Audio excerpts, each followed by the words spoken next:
Welcome to the Rap-Off Battle League, and I'm your host, the kid who always gets it cracking, whether cooling in the fridge or up in the mix in your kitchen cabinet, your player partner, Baking Soda! We got a crazy flavor clash today between two of the sauciest condiments in history. On my left-hand side, I'm in the refrigerator! Ooh, and on my right-hand side, player partner, who is you? It's your boy, Mustard. You must heard what it is. French's gang. Free my man Butter doing life in the box. Let's go. Yo, in hindsight, Mustard has an ugly color. I'll take Mustard's musty mother and uppercut her through the upper cupboard. I'll run your cousin and your brother through the onion cutter. You belong in the dessert section next to the fluffy custard because you're sweet as honey mustard. Look at Dijon and horseradish looking like Dumb and Dumber. You guys probably f*** each other. And since you run with butter, my toast will never jam like your buddy Smucker. Everybody, yo, get holes in your leather jacket. Get the ratchet. Something squirting if I see ketchup packet and rip his top open like a ketchup packet. You be with the french fries, tater tots. I be on sandwiches in the spread. Translation, you small potatoes, and I'm out here getting to the bread. Yo, that shit was fucking ass. Straight up mustard gas. Yo, I'm seeing tons of cash. Ask lettuce. I'm getting green like the Hulk. See, I'm a seasoned veteran in here. You seasoned with salt. Don't think that I won't swing. Even the eggs in here came to see you get yoked. So you better try to concentrate like orange juice. What's that? Cause you about to get beat to a pulp. You used to be that guy. Now Sriracha the one. I try to coach catcher. Cause I got the sauce in these buns. Quit banging with Prego. Reppin' pasta. That'll get you shot in the slums. Hey, yo, tomato. Yes, sir. That's how you talk to your son.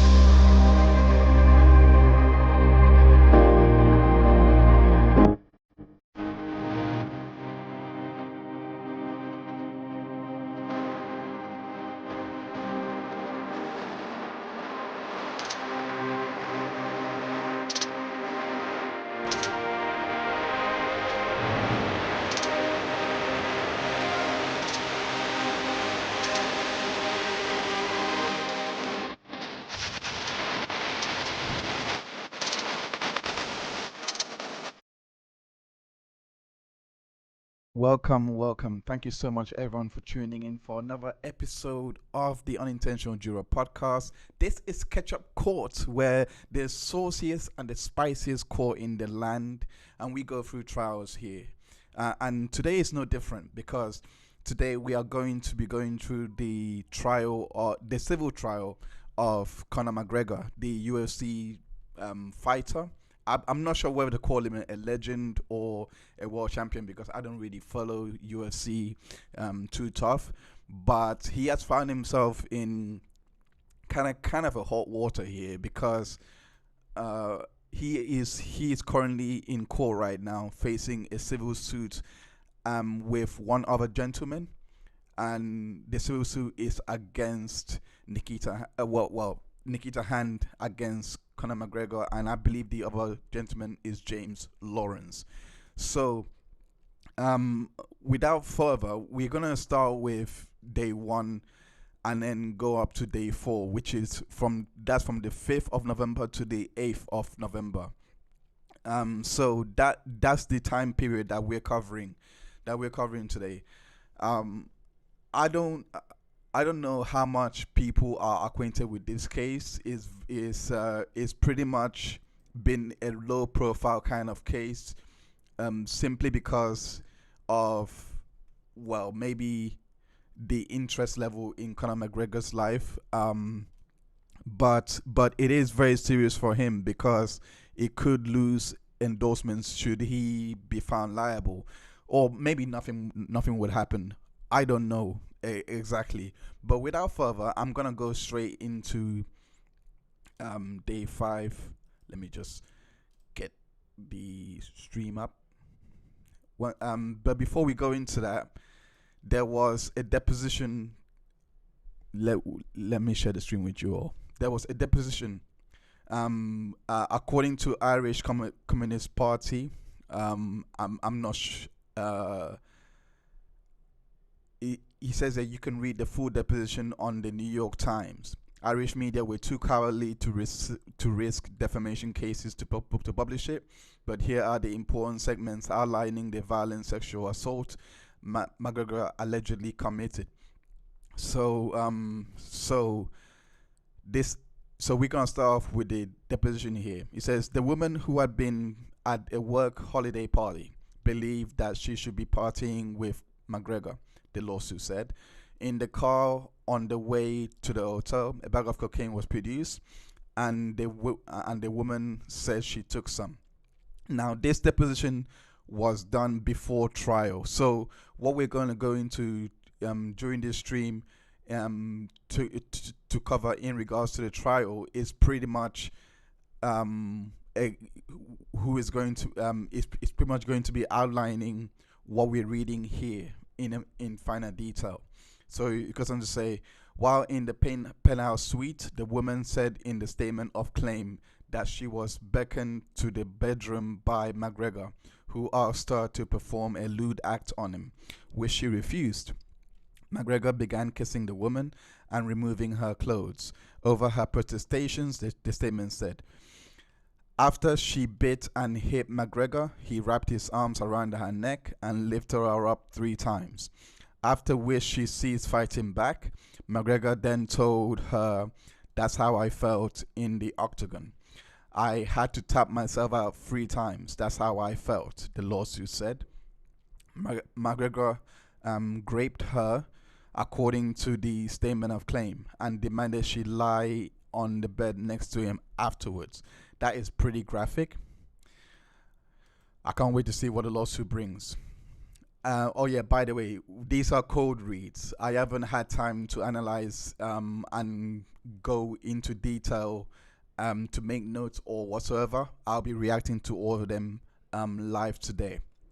So yeah, so let's continue on with this code read. The woman fell asleep and woke up in the early evening of December 9th, after which McGregor left the hotel with the woman's work colleague before returning. The lawsuit said McGregor's friend gave her a drink. Her only memory thereafter is of being in a taxi, according to the statement. She said she was later told by the police that McGregor's friend said he had sex with her, but she had no recollection of it and did not consent. She was examined in a sexual assault treatment unit at a hospital after her mother called an ambulance when she arrived home, the lawsuit said. According to the statement, bruising was found on most of her body, and she had abrasions on her face, neck, and right breast. Wow, abrasions. That's probably cuts or something like that. I think that's what it means. Let me just double check. Define abrasions. According to Google, they're all reliable. It says an abrasion is a minor injury to the skin that occurs on surface layers where skin are broken. All right, okay. That so probably just more bruises then. I have no idea. Let me just go back into reading this. A month later, the woman went to the police and reported that she had been raped. The lawsuit said she has not been able to work since May 2019 and describes a host of psychological and emotional problems because of the alleged attack. So that gives a kind of a primer and an idea of why this suit is being filed. Now, one thing I do know is that Conor McGregor and his legal team have called this a kind of a shakedown, or looking to, I forgot the word that they used. I just forgot the word that they used. I believe it is extortion. That's the one. Extorting money from them. So that's their defense. They're saying that these are all false.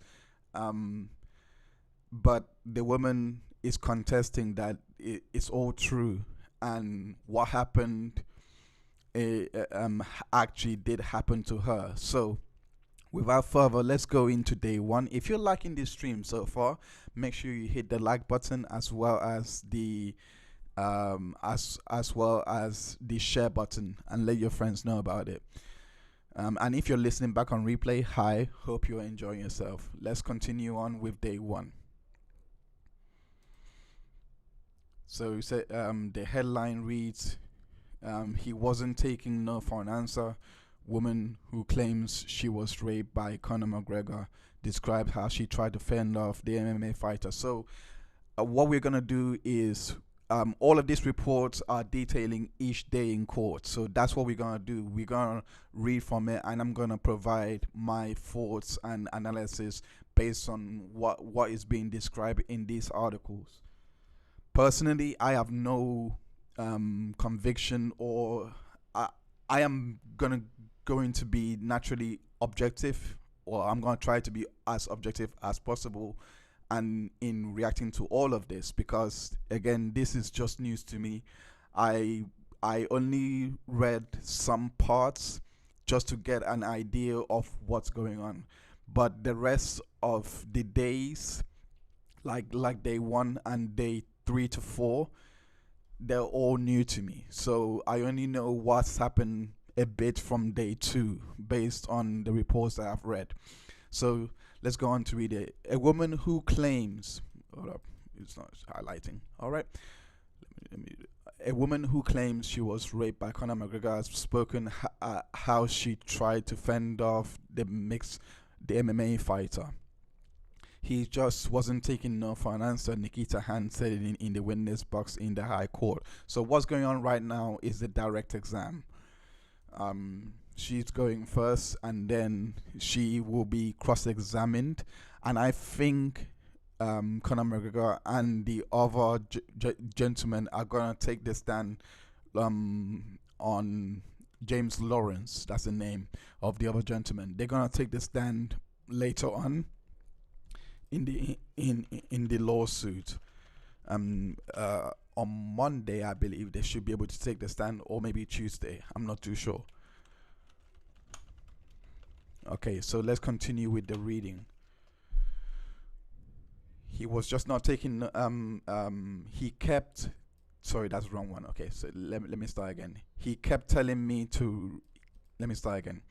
He just wasn't taking no for an answer, Nikita said in the witness stand in the High Court. He kept telling me to relax, baby, relax, rubbing my face. He pinned me right down to the bed. I remember putting my arms up to defend herself just to keep him away from me. I held my arms against his chest, and he just kept pushing his weight down on top of me. Miss Hand, 35, a hair colorist from Drumnark in Dublin, also known as Nikita Lamhin, began her evidence today in her civil action against McGregor, 36, and his associate James Lawrence. So my pronunciations are going to be really horrible. So if you're an Irish person reading this, apologies in advance. I'm going to do my best to try and pronounce them as accurately as possible.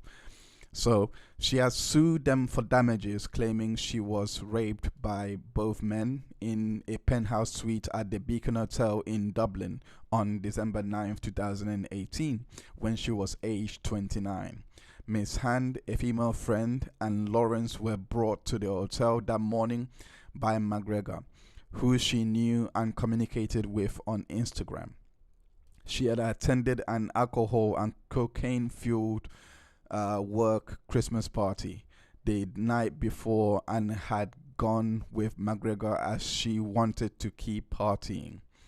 Miss Anne claimed that once there, McGregor invited her to perform oral sex on him, a comment she did not respond to. She goes on to say, I didn't want to make a big issue of a big deal out of it, quote unquote. But the mother of one said she later found herself alone in the penthouse bedroom with McGregor. She told the court she did not want to have sex with him and explained to him she felt uncomfortable because she knew the family of McGregor's partner, Dee Devlin. Okay, so she was a family friend. Interesting. I wasn't there for anything like that. I was there to have a party and have a good time, she said. Miss Hand is due to continue her evidence tomorrow. Yes, giving testimony is evidence. It's part of, it's an oral evidence. It's part of, so usually, let's continue reading. She took the stand after her counsel, John Gordon SC, opened her case to a jury of 4 men and 8 women. That's 12. Wow. Oh, wow. Oh, that must be a UK thing then, where even in civil cases facing with a jury. No. This is Ireland, because in the UK, if this was a civil case, this would be handled by a judge. So this might be this is a different jurisdiction. So they will be doing things a bit differently, because I know in the UK you kind of have to petition to have a jury, and then the court would decide whether to give you a jury or not in civil cases. But I don't know how it works in Ireland. The barrister told the jury Miss Hand was violently raped by father of 4 McGregor and left with extensive bruises and abrasions, including black and blue wrists, a bloodied scratch to her breast, and neck pain after being placed in a stranglehold. He said Miss Hand would tell the court she submitted after McGregor 3 times put her in arm lock until she could not breathe. If McGregor is alleging that this is all fake, but says that because he has said that they had consensual sex, was it possible that if what he's saying is true, this just sounds like, hey, could you please do what you do to your opponents with me? That's what it sounds like to me. But let's continue reading. Mr. Gordon said that during the assault, McGregor is alleged to have told her, now you know what it's like in the octagon when I had to tap myself out 3 times. That's why I think that. Because if it was consensual, as he said, then it wouldn't be out of the realm of possibility for her to like ask him, oh, let me know what you do, because it's kind of an interest point, you know. He's an MMA fighter. So if you know him and you want to some people might have that kind of idea to go into that meeting. I'm not saying this is what happened, by the way. I'm just trying to play devil's advocate, because if true, then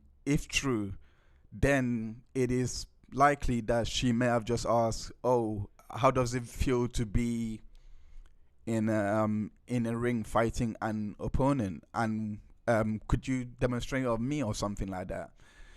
I don't know. Let's continue. It says, the court heard Miss Hand presented at the sexual assault treatment unit, SAT2, of the Rotunda Hospital the following morning, an absolute wreck, constantly weeping and in pain. She told a doctor who examined her that an assailant held me by the neck and I thought he was going to kill me. A tampon embedded in her vagina had to be removed with her forceps. What are forceps? Let me look that up. Define forceps. Oh, forceps are a pair of pinches or tweezers used in surgery in laboratory. Okay, that's forceps are. Let's go into tweezer. Let's go into the article and continue reading. It says, Dr. Daniel Kane, the gynecologist who examined her, told the court she was very upset, shaking and crying throughout, and had difficulty sitting due to pain. McGregor and Lawrence of Raptors Road in Drimnagh sat either side of McGregor's father Tony at the back of a pack of four courts courtroom as the case against them that was detailed by Mr. Gordon. Both deny Miss Hand's claims and say they each twice had consensual sex with her at the hotel that day. Miss Hand had no recollection of a second sexual encounter with McGregor or of any sexual encounter with Lawrence. Both men say her claims are false and malicious, patently made in bad faith. In their defense papers, they allege a claim by her for damages so she can relocate to a new home amounted to extortion. Mr. Gordon, who appeared instructed by Solicitors Coleman Legal, said McGregor had claimed he and Miss Hand were just having fun and a bout of rough sex. Fair enough. He said the defendants would try to portray her as a gold digger and a fraud, but the barrister said his client's account would be backed up by medical evidence. That must have been the opening statements that they were making the assertions. So he said McGregor is saying to you she consented to the state that she ended up in. Mr. Gordon told the jury. Yeah, this is opening statements. In his defense, Mr. McGregor claimed his hand was enjoying and moaning with pleasure. According to his account, at no point did she ask him to stop. He claims intercourse was physical and involved a number of different positions. Mr. Gordon told the jury, what McGregor, is saying to you is that she consented. She gave him license to carry out what have been a brutal assault on her body. I think you'll find it unimaginable that anyone would do that.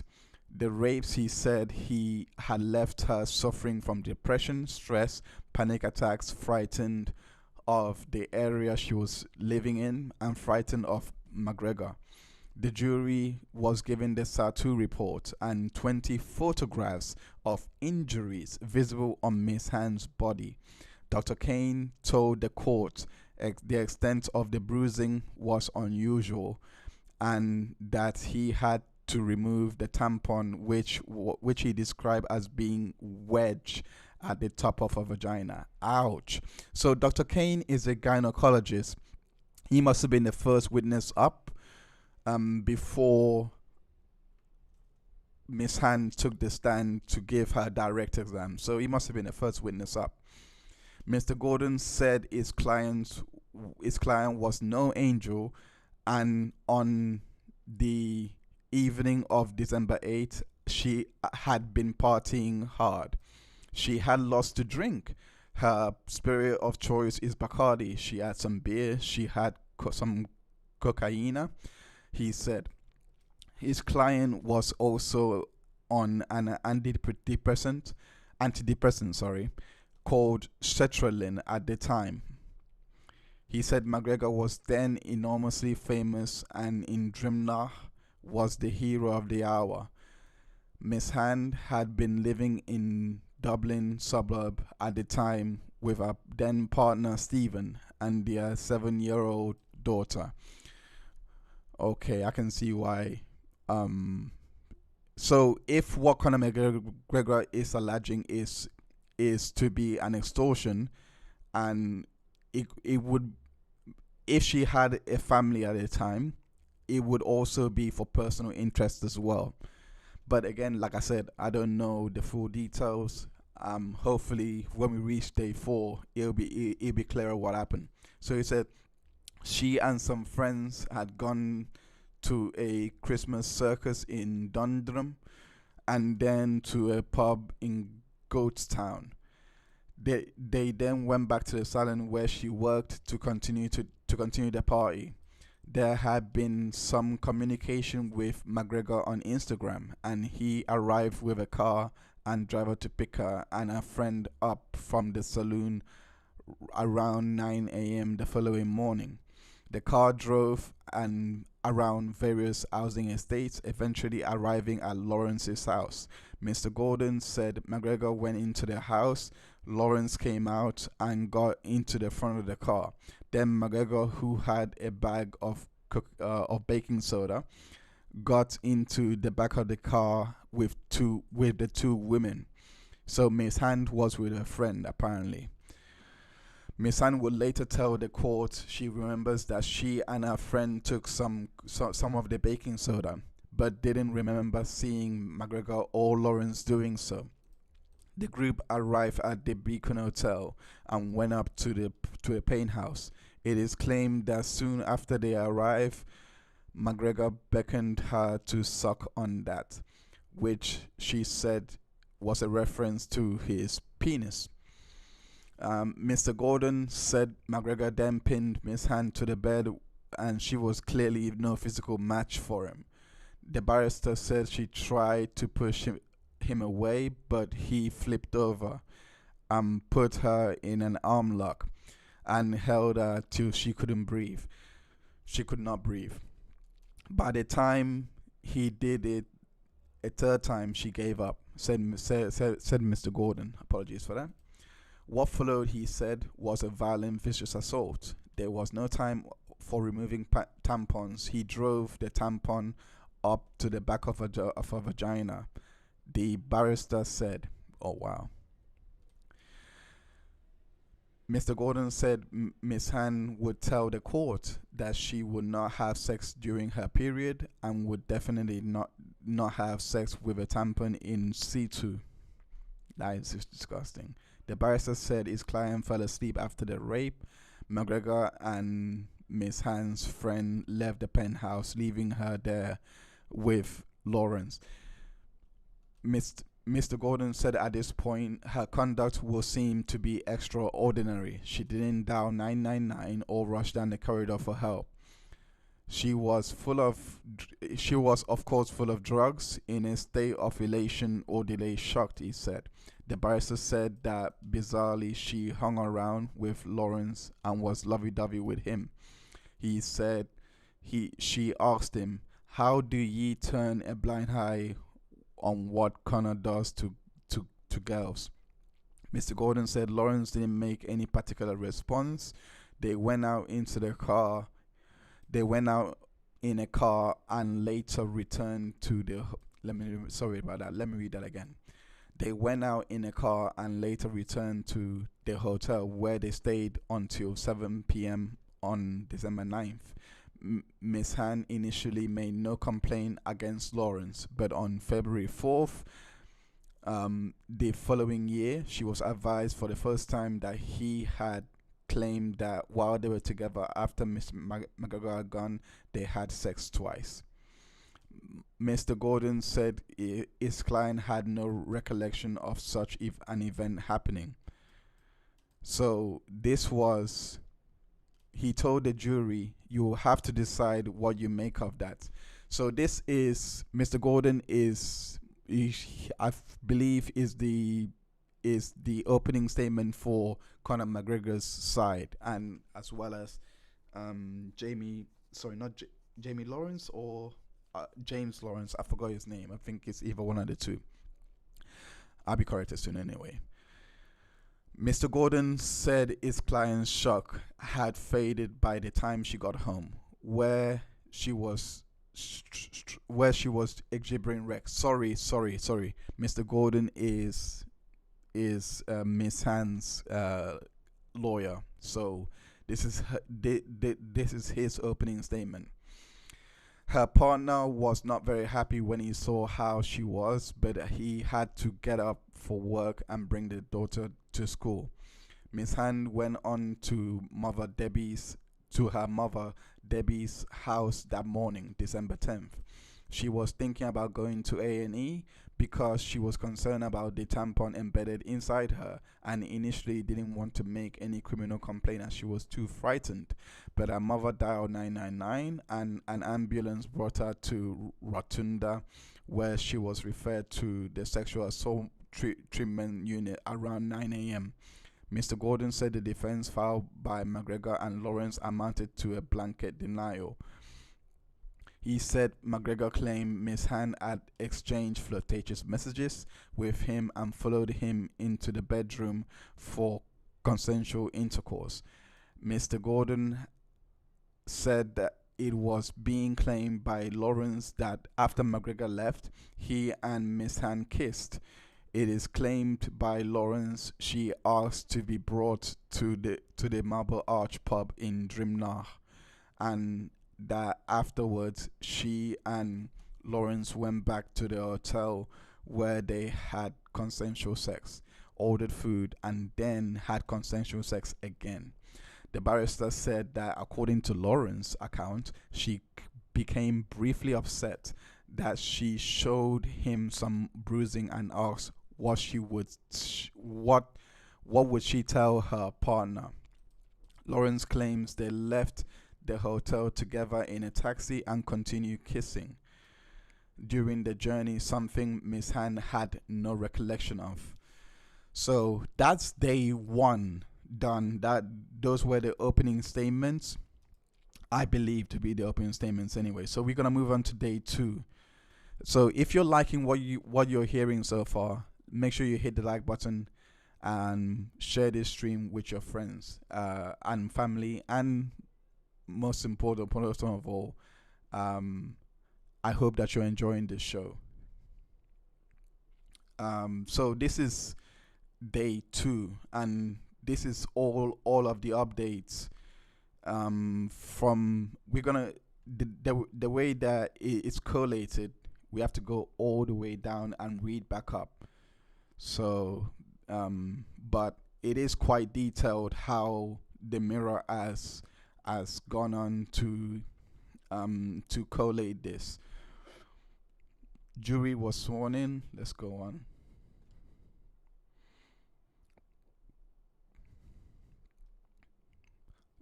So why is this a civil suit and not a criminal case? The reason why this is a civil suit is because when she decided to press charges in December 2020, or in 2020, the Crown Prosecution Service in Ireland had said that they couldn't find any evidence to prevail in court, and that's let me go back up. I think it's hold up, it's not written here.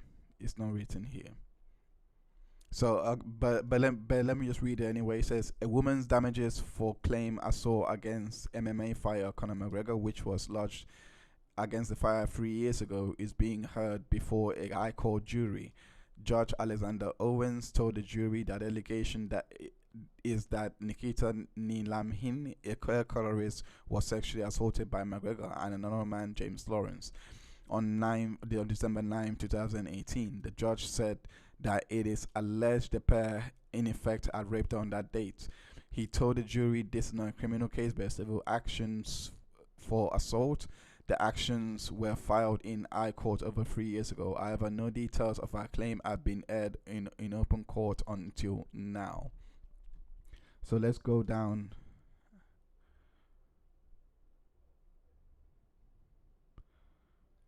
And read all that. Okay, so the jury has sent out to select a foreman.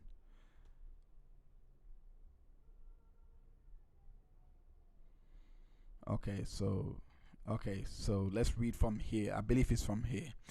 So it said John Gordon SC for the plaintiff tells the jury this is a case which may seem complicated, but in fact is extremely simple.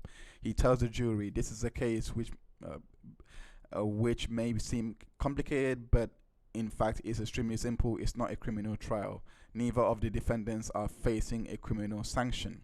He says his client Nikita Hand says she was violated, and this case provide a route of vindication for her. Says the jury will hear the disturbing evidence not just of what happened, but her life since then. more details emerge about the alleged victim. Nikita is 35-year-old colorist, and was 29 in 2018 when the alleged incident happened. She went to work. She went to a work Christmas outing. Nikita says he is no angel and does not pretend to be an angel. She was out partying hard. She had lots of drink, and also had some cocaine. I think this is just the day one that we read it just in more detail. Okay, so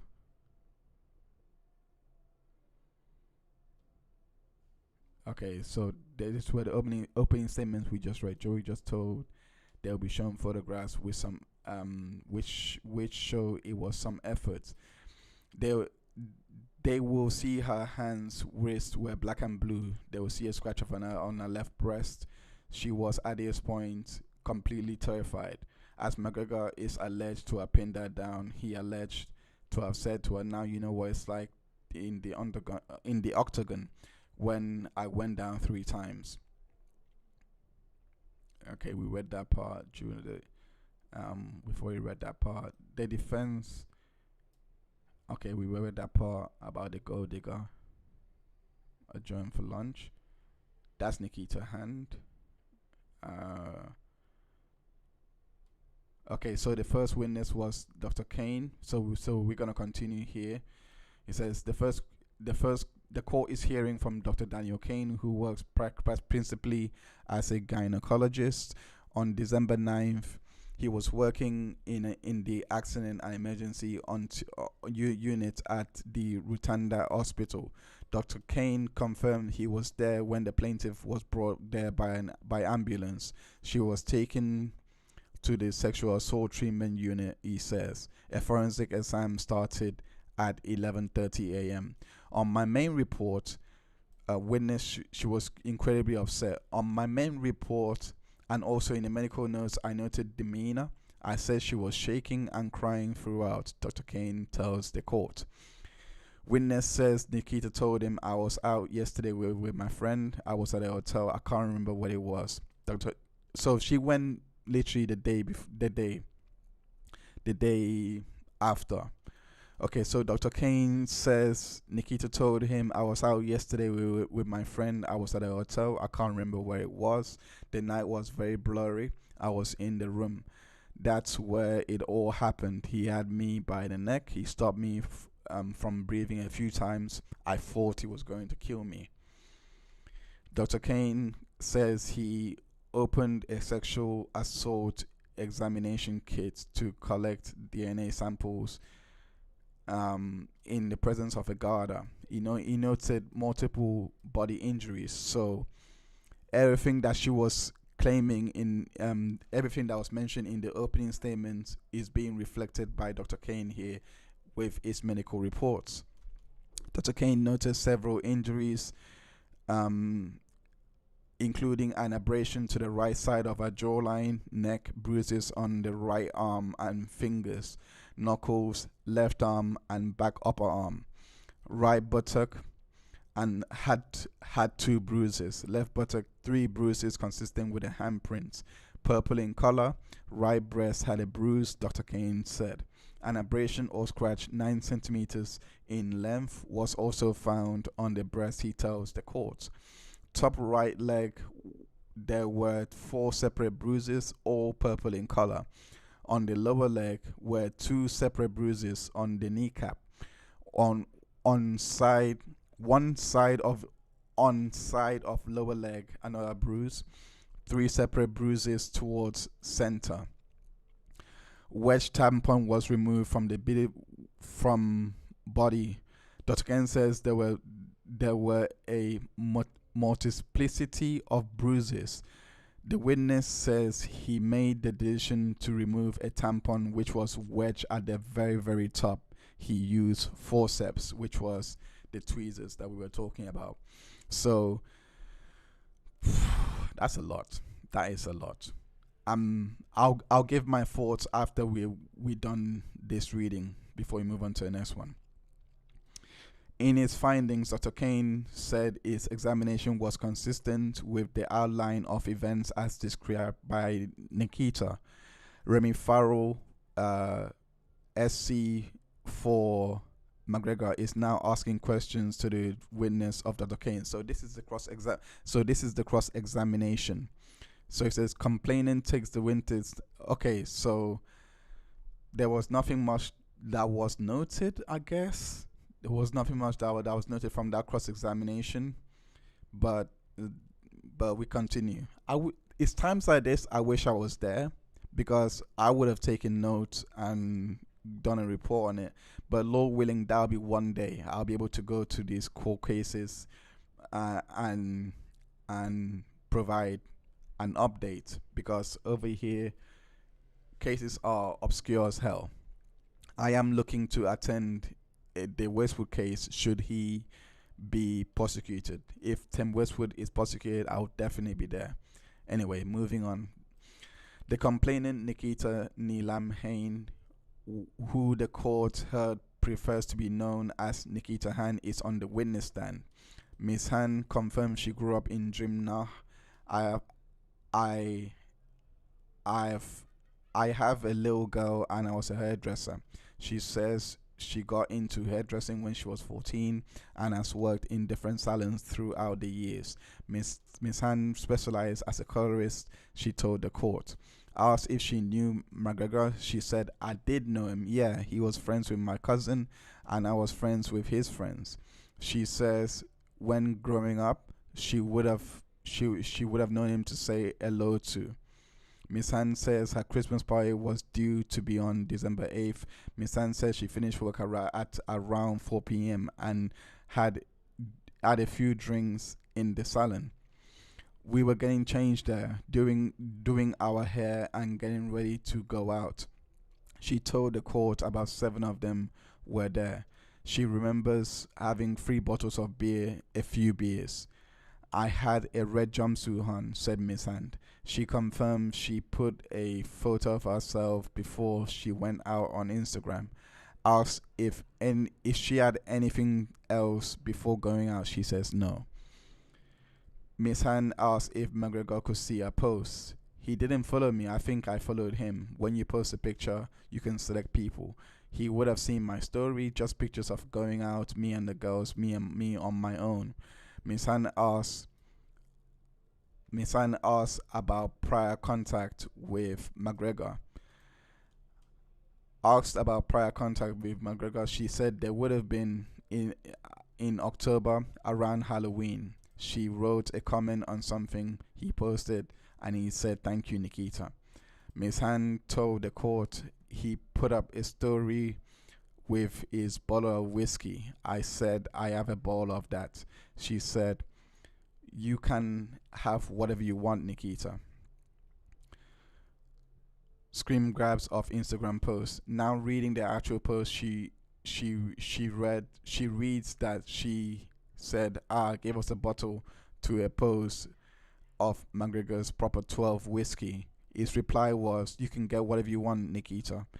It was a circus-themed Christmas party event. She posted a picture from it, asked can she recall what she drank there. Miss Hans said, "I think I just had a beer and a Bacardi and Coke. I had a few drinks. We went in for about 3 hours, went on the Go Grill." Miss Han asked, "Did she have anything else in Airfield?" "Yeah, I took some cocaine." Asked, "Can she remember how much?" I can't remember how much." Asked what she drank at the Goat. Then she says she's not too sure. She had a Bacardi and Coke or a beer. She says she had some cocaine there. They went on the saloon after, got takeaway drinks. We were just having a good time, laughing and joking. McGregor, she says she posted under one of her photos. He asked, "Where are you?" She contacted him in the early hours of the morning. Some girls were going home. Some of us wanted to stay up. She asked her then boyfriend could she stay out. He was minding her daughter, she confirms. They were trying to wait around for the go to reopen. Confirms it was getting light out. She sent McGregor a DM, she says, on Instagram. She said, send us a number. He sent on a number and she rang McGregor. He asked me where I was. I told him where I was, and he said he would come get us. It was taking ages. Danielle didn't believe he was going to come. We were getting fed up of waiting. Says there were phone calls back and forth. Asked what time he would turn up. Probably 9 or 10 in the morning, outside the salon in a car park. Miss Anne says he had a security guard driving.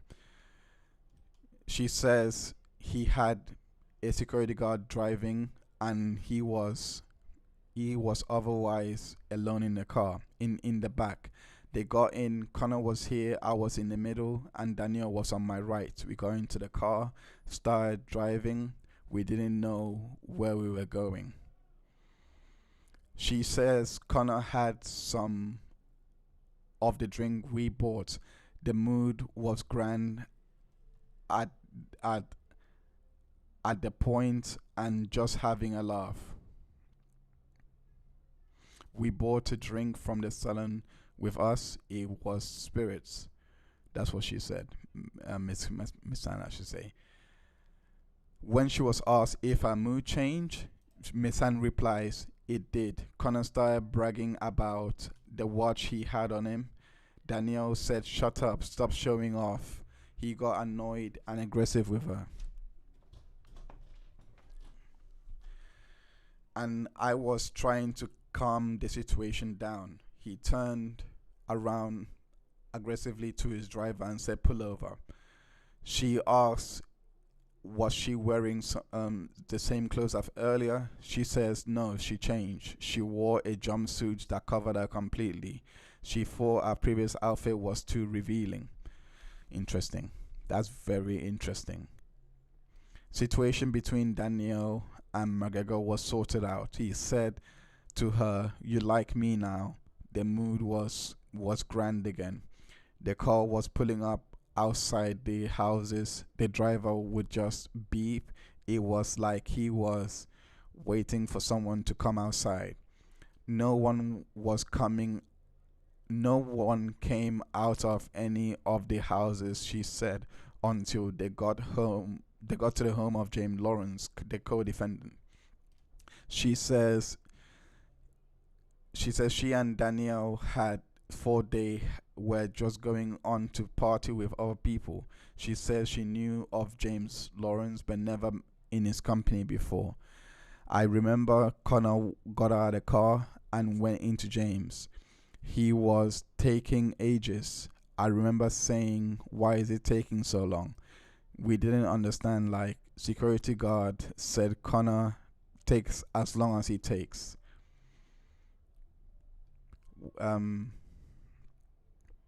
Conor got in the back. We didn't know where we were going. Then I remember the car going down into an underground car park and just arriving somewhere but didn't know where it was. Asked what time it was, I didn't know. Around 11. I'm really not great with times. Asked did they bring anything out of the house. Conor brought a bag of baking soda out that he said was baking soda. Asked did she have any. Conor gave me some baking soda and gave some to Danielle. I only remember me and Danielle doing baking soda. I don't remember Conor or James taking cocaine. Asked about the state of James Lawrence. She says he was grand and friendly. We were just taken to a place. We got out of the car and we walked through a door into an elevator and brought into a room. It was like a penthouse suite. It was adjoining 2 rooms a door in the middle of each room, she says. Jury and the witness were shown photos um, of the room in the Beacon Hotel, which Miss Hand confirms was the room they stayed at. Miss Hand asked what happened next. We got in, still having fun. The mood was fine. She remembers getting into a bathtub, just being silly, fully dressed. She confirms. Asks if the drink or drugs were there. She says she doesn't remember seeing any more drugs whatsoever, just alcohol. She remembers being in the sitting room and drinks being brought up. I remember vodka, Bacardi mixes, full bottle of spirits and mixers and glasses. Large bottles, she says. We were all mixed drinking. I don't remember any security guards drinking. She remembers about 3 security guards coming in and out. Miss Hand, I just remember them being in the other room, the bedroom. I remember the security guard over by the window and another security guard closing the door between the 2 rooms. I remember panicking. Why is there 3 men in the room? I'm the only one in here. I also remember walking into the bedroom area, and I remember walking the 2 rooms looking around, and Conor was in the bathroom. He said something inappropriate to me. He told me to suck on that. Miss Anne says she went into James and Danielle, try not to make a big deal of it. She remembers then going into the bedroom alone with Conor. He was coming on to me. He started to try and kiss me, rubbing my face. I knew what he was looking for. She said, I don't feel comfortable, Conor. I said, no, I don't feel comfortable. I know of Dee. I know her family. I was trying to talk him around that I didn't want anything. I didn't want to have sex, and I wasn't there for anything like that. He was just taking no. He just wasn't taking no for an answer. He then pinned me onto the bed. Kept telling me to relax, babe. He pinned me down on the bed. I remember putting my arms up against my chest. He just kept pushing his weight down on top of me. I remember putting my arms like this to keep us far away. Let me start again. I remember putting my arms like this to keep him as far away as possible. So they concluded for the day. That's the whole update. So what do I think of this? Well, based on that direct exam, if it was to end there, I would say it looks bad for Conor McGregor, because let's think about this for a second. If you a lot of the figures for rape, they always happen with someone that most of the time is not strangers, is mainly people that you know. So the fact that she knew Conor makes it more probable. I think the testimony by Dr. Kane was damning as it could be, because he actually saw the condom shoved that far up, and he knows the difference between someone inserting it. They wouldn't, based on what I read, it seems like this is not something that he has seen that would have happened if someone just shoved it up by themselves. It didn't say in the article that is something that, but I'm guessing. I'm guessing. I think that testimony from Dr. Hand was really, really damning for the defense.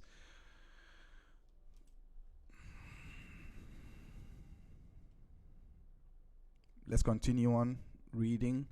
and this is day 3 on the 7th of on the 7th of November. Sorry, a woman suing Conor McGregor for damages over sexual assault has denied she was enthusiastic participant in sex with him when they were in a hotel penthouse suite. Nikita Hand told Remy Farrell, SC for McGregor, that any suggestion that she consented is untrue. He did not have sex with me, he raped me. The cross-examination of Ms. Hand continued on Thursday, the third day of her High Court civil action for damages against Mr. McGregor, a mixed martial artist, and James Lawrence of Rafters Road, Drimnagh, over Drimnagh. I think that's how you say it. Apologies if I got that wrong. Over alleged separate sexual assault of her in the Beacon Hotel, Dublin, on December 9, 2018. Both men denied the claims and have pleaded consensual sex. In our direct evidence, we've already read this part up. Let me try and find the cross-examination. No. This is a continuation. Sorry. Let me read this part. It says, in a direct evidence, Miss Hand, 35, a mother of one, said Conor McGregor pinned her down in the penthouse suite, put her arm in her arm lock, choking her 3 times before raping her. A hair colorist, she was at work Christmas party the previous evening and continued to partying on December 9th. The jury was told she and her friend took a lift from the underground. Okay, we did read that. My bad on that one. Okay, the jury has heard a doctor who examined her. No, okay, we don't need that. Okay, this is the one that we want. In cross-examination on Thursday before a packed court, Ms. Hand denied a suggestion by Mr. Farrell that she went into the bathroom of the hotel bedroom on December 9th when Mr. McGregor was in there, that she and the professional fighter started kissing and the belt of his jeans was open as he had been using the toilet. She denied both took their clothes off, both were sexually excited, that she started to give him oral sex and then had sex on the bed. She denied she had sex a second time with Mr. McGregor, or that she had sex with him in various positions. None of that is true, she said. He did not have sex with me, he raped me. She denied being an enthusiastic participant in sex and making noises to that effect. Ms. Hand also denied a suggestion that CCTV footage flatly contradicts her account of what happened in the hotel. She agreed CCTV showed her friend Mr. McGregor and Mr. Lawrence arriving at the Beacon Underground car park about 12:30 p.m. on December 9th and going up in a lift to the penthouse suite. The footage also showed all 4 going down in the lift from the suite about 6:12 p.m. Herself and Mr. Lawrence going back up to the lift about 6:30 p.m. and she and Mr. Lawrence leaving the hotel at 10:28 p.m. So this all happened during the day. Mr. Farrell put to her the CCTV contradicted her claim she had no interest in romantic entanglement. Miss Hand agreed it showed her apparently kissing Mr. Lawrence in the lift. Wow, okay. Mr. Farrell put to her that at this point her account was that she was black and blue after she'd been violently raped and partly strangled to death, and that she thought she would never see her baby daughter. But you forgot all of that, he said. Miss Hand said, it's the truth. Miss Han became distressed several times when asked to watch the CCTV footage, saying she had very little memory of it and he had been very hard to watch when shown to her and the jury. It's not me, not my character. I'm drunk, I'm stumbling. I don't want to have to look at it again. It was very disturbing, she said. It was very disturbing because everything in it flatly contradicts what you said, counsel said. No, the footage does not take away what happened to me in that room with Conor, she said. I know what happened to me. I was brutally raped. The cross-examination continues. That I will say this. Based on that CCTV, you still have to go through the hurdle of the third party, which was Dr. Kane, and what he saw. I think it's going to be hard pressed to get a CCTV to deny the forensic part of the exam when they found the tampon lodged up there. So I do agree with her when she says that the CCTV does not deny that, but her kissing James Lawrence is bad form. It's just, but it's not, in my opinion, it's not enough. But okay. So let's read now the BBC report, because this is still more things that happen in day 2 cross-examination. Day 3 cross-examination. McGregor accuser told friends to delete messages as she feared for her life. Yikes! What a headline. Okay, so let's continue. Okay. So this is the part I wanted.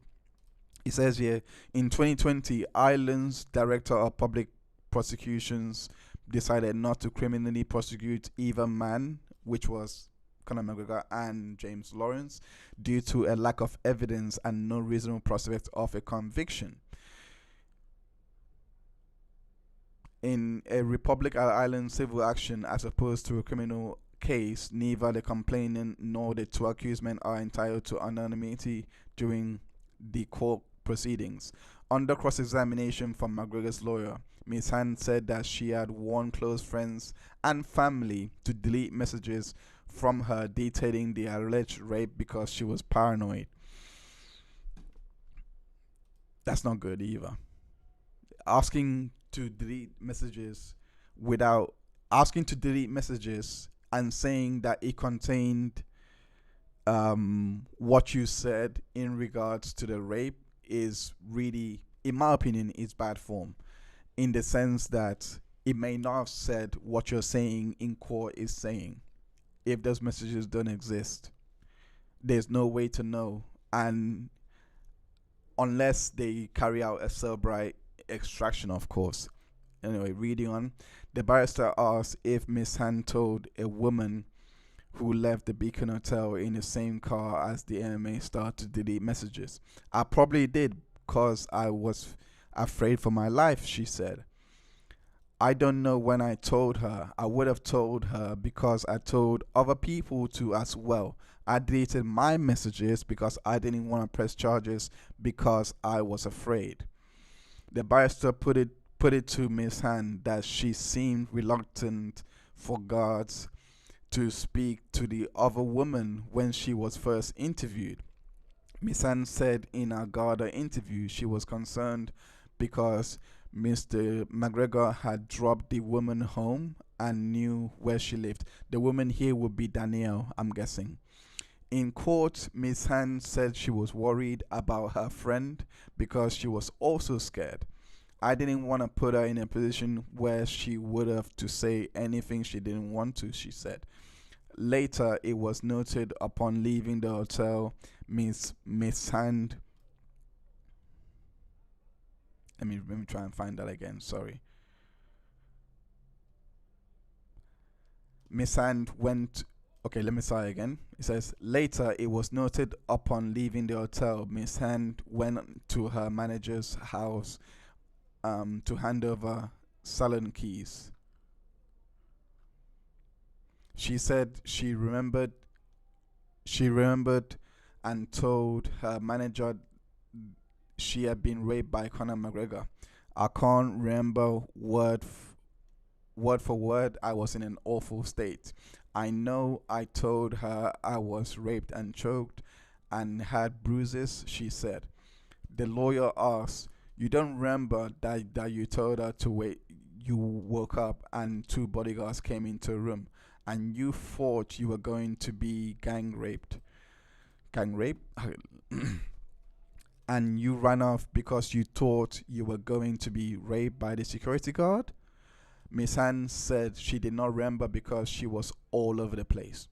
Everything was going through my mind. I told her I had been brutally raped. How could anyone be correct about everything in that state of mind? I told her I was raped, battered, and choked. The main detail I do remember telling her it was Conor McGregor. The barrister reminded Miss Hand CCTV footage from the Beacon Hotel in which Mr. McGregor left about 18:00 local time, 6 o'clock basically. So if we go back to the timeline that was given in the previous article, that was 12:28 that they went into the room. McGregor left according to this at 6 o'clock, and then James Lawrence was with her from that time onwards, if that makes sense, because I remember James Lawrence was leaving at 10:28. A phone call was made from Miss Hand to Mr. McGregor. The barrister said why she did this. "I don't know why I rang him, I don't know why I rang him," Miss Hand said. She told the court the second defendant, James Lawrence, this is what it looks like, from Rafters Road in Drimnagh, Dublin, had taken the phone from her, and that could be seen on the CCTV footage. During the almost 20 minutes of footage, the barrister said Mr. Lawrence and Miss Hand are in the basement, and she could be seen kissing Mr. Lawrence on the cheek. Oh wow, that changes everything. If it's on the cheek, then it shouldn't be a big deal. If it was only on the cheek, which is what I'm learning here. The barrister said on occasion they have always had their arms around each other. Miss Hand says she had no recollection of this period. "It's not me, it's not my character. You can see how vulnerable I was. I'm stumbling. I don't want to have to look at it again. It's very disturbing for me," she said. Mr. McGregor's barrister said the TV footage contradicts the story you've told. Breaking down Miss Hand, she did not agree. "That CCTV footage doesn't take away what happened to me in that room with Conor. I was brutally raped and battered. That CCTV does not take away what happened to me."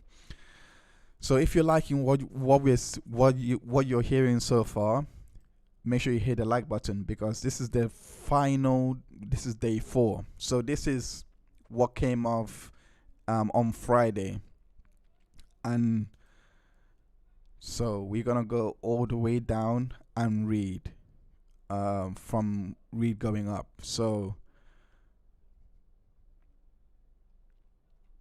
bear with me. Let me just make sure I got the right page.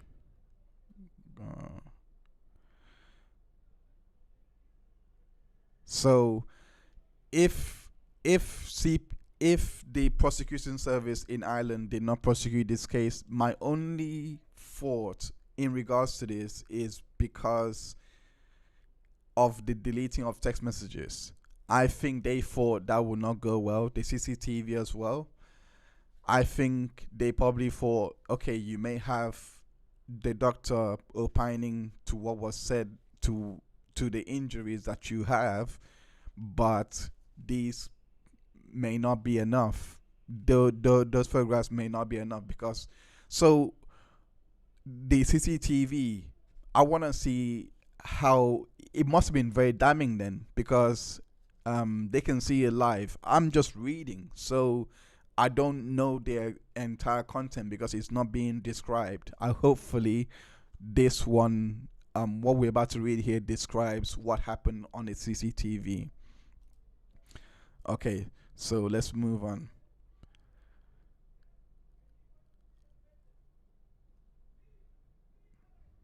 Nikita take the stand. Remy Farrell for Conor McGregor asked Miss Hand about when she said she got in a bath in the hotel room at the Beacon Hotel. Got her photos from the hotel are shown to the jury. Mr. Farrell asked Miss Hand to look at photo 16th of the bath. Miss Hand confirms that that is the bath she was talking about. So we are still in the cross-examination. It's a slightly fancy bath with chrome taps. Mr. Farrell says and asks, is that what made her think it was the Morgan Hotel? She says yes and adds, just the interior. Miss Hand, when asked about period of time when they got out of the car and into the lift, says, I don't remember absolutely every detail of the night. Mr. Farrell asks if she knows where they were going. We weren't told where we were going, she responds. You can see I'm a very drunk woman, quote unquote. I never asked where we were going. I was just in the car. We were having a drink, having a laugh. I didn't say where are we going. Miss Hand says when Mr. Farrell asked her on whether she wondered where she was going in Mr. McGregor's car. Mr. Farrell asks, you don't dispute what's on the CCTV, Miss Hand. Miss Hand responds, I just can't remember. You can see I'm a very drunk woman. I don't remember any of that whatsoever. Mr. Farrell says, CCTV shows you going in and out where signs say Beacon Hotel in large letters. Mr. Farrell points to a photo taken in the Inn Hotel of a reflection of a sofa bed and out a window light in the distance taken at night time. He asks Miss Hand if she remembers looking out the window. No, I don't remember looking at the window, Miss Hand replies. Miss Hand thought she was in Temple Bar. Mr. Farrell says Miss Hand's evidence is she thought she was in Fleet Street Temple Bar. He suggests to her that if she would have drawn to the window, she would have had a good view of the city. The Beacon, Farrell says, is in the foothills of the Dublin Mountains. But your evidence was that you were in Temple Bar. You don't actually have any memory of leaving the hotel when it would have been obvious to you that you weren't in Temple Bar. Miss Hand says she doesn't remember any of that either. Wow. Miss Hand, she doesn't remember absolutely everything. Mr. Farrell says, going back to McGregor's car, she said it had blacked out windows, tinted windows. Miss Hand says, Mr. Farrell asked, could she see through them? Miss Hand replied, I wasn't looking around to see where I was. Mr. Farrell says that yesterday, Miss Hand had stated she was curious to know where she was. Now today, she is saying she wasn't.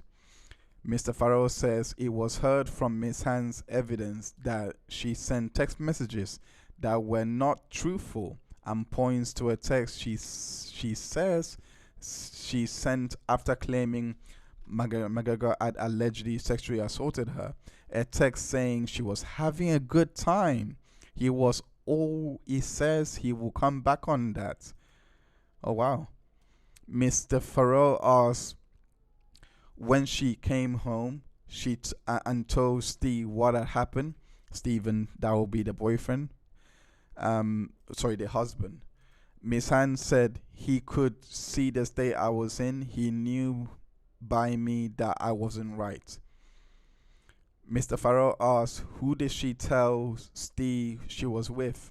Miss Han says she doesn't remember absolutely everything.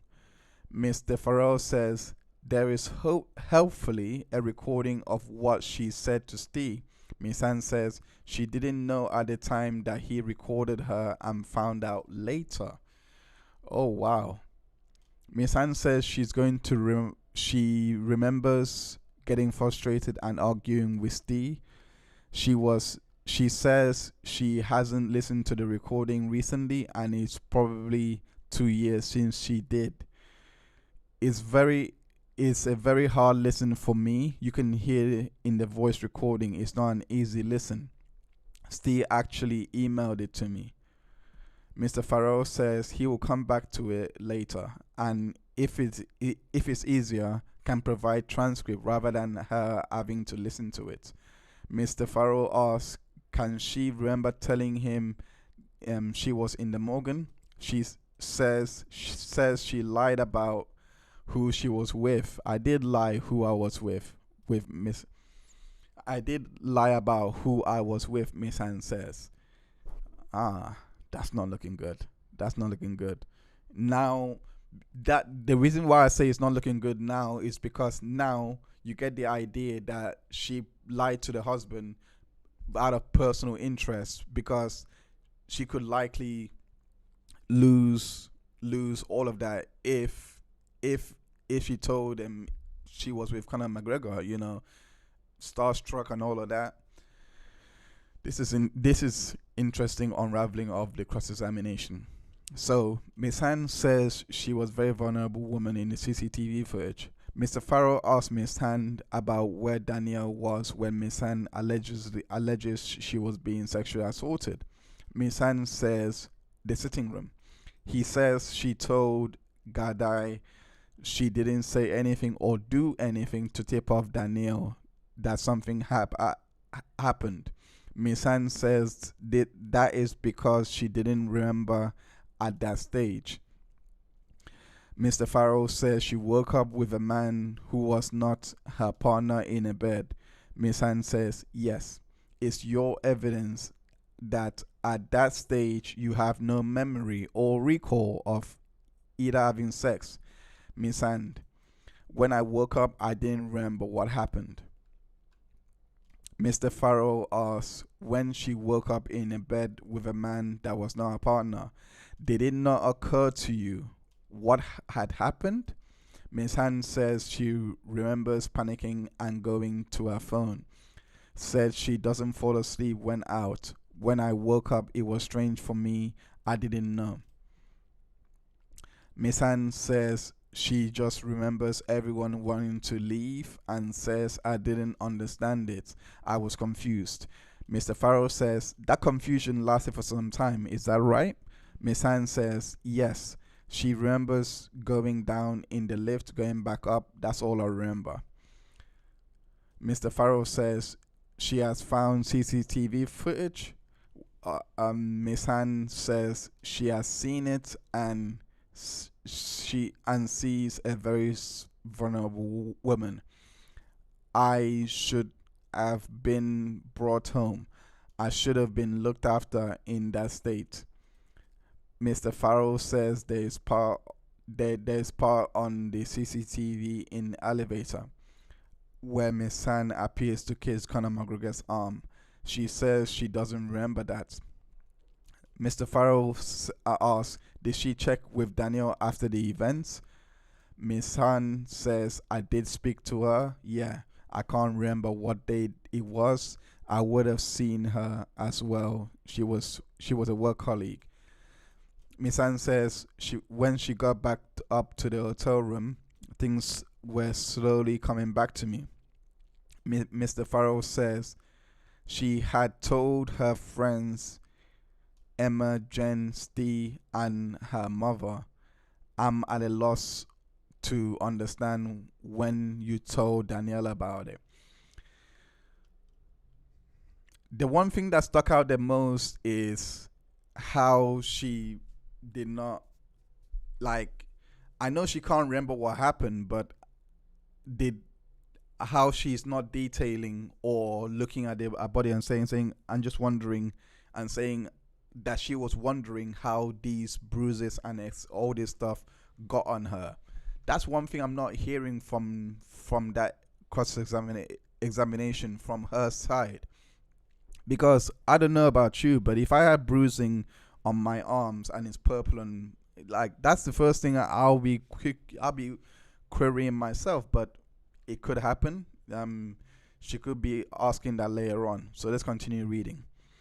I didn't want to press charges and I was afraid. Miss Hand confirms she told her friend Danielle to delete her text messages. She says she did so because she was afraid for her life. Farrell says, so the purpose of that communication was to tell her to delete her text messages? He says she also deleted her messages to Danielle. Miss Hand says, I deleted a lot of text messages and told other people to as well. I didn't want to press charges and I was afraid.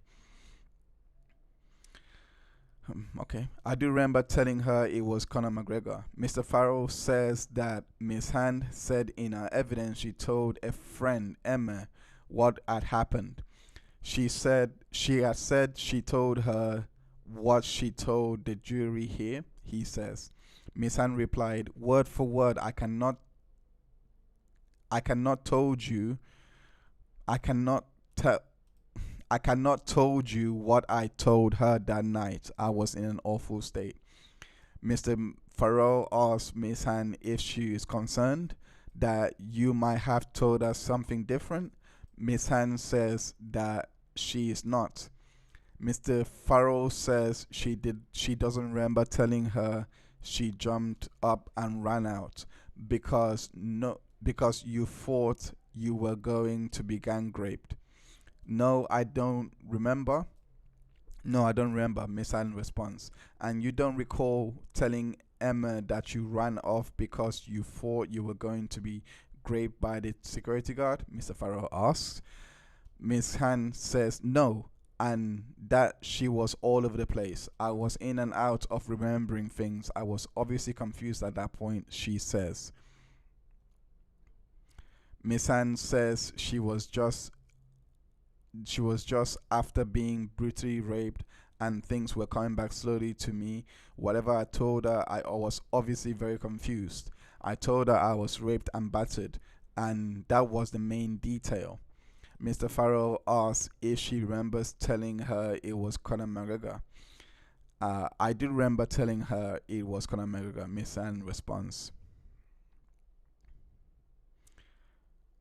It's not a crime to tell your boyfriend a lie. Oh wow. Okay. Let's see where this one goes. Mr. Farrell says we will hear from Emma Brennan in due course. Okay, so that'll be most likely Monday or Tuesday, whichever one of the days. So just so that you know, we'll be continuing this coverage after this reading, after day 4. We'll be continuing this on the next episode of the Unintentional Juror podcast, which should be on Sunday next week. So make sure you tune in for that. If you're listening to this on replay or with us now, just saying hi. Let me know in the chat box how you're feeling, and how it's going for you. And I hope that you guys are having a good day out there. It's been a splendid week for myself. I hope that you guys are having a splendid week as well. Make sure that you hit the like button if you are listening to this on replay, and shout out to everyone that's hit the like button if you're listening to this now. I appreciate all of you. So let's continue reading. It says, Mr. Farrell says we will hear from Emma Brennan in due course. Mr. Farrell says from what Gadai had from her was totally inconsistent with what Miss Hannah had said. Asked if she told Emma to delete things as well, she says I did. Mr. Farrell points to text from her boyfriend Steve. You don't reply to him for some time, he says. Miss Hand says she can see that. Mr. Farrell asks if she was in the Beacon during that period.